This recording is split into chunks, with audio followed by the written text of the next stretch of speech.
ভাগ্যিস তোমায় পেলাম না, ভাগ্যিস তোমায় পাওয়া হলো না।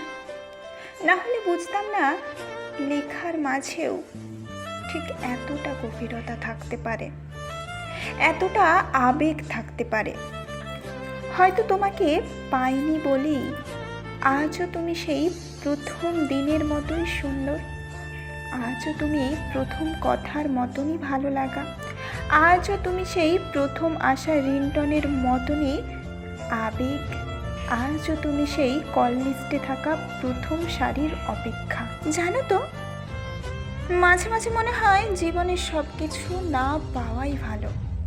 হ্যাঁ, জীবনে সব কিছু না পাওয়াই ভালো, কারণ একটি মানুষ তো থাকবে যার কাছে সারা জীবন একটা অস্তিত্ববিহীন হয়েই না হয় থাকা তো যাবে। কেন জানো তো?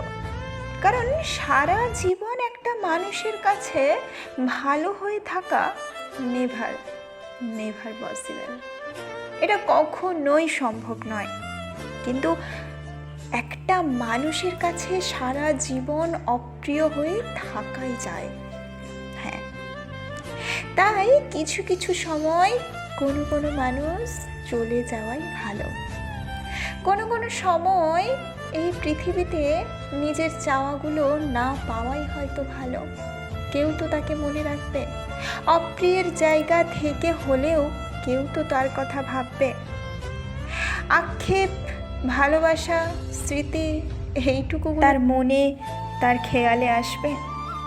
মুহূর্তের মতো সুন্দর হয়ে থেকে যাক না সেই স্মৃতি। তাই কখনো কখনো অপূর্ণতাও নাকি ভালো।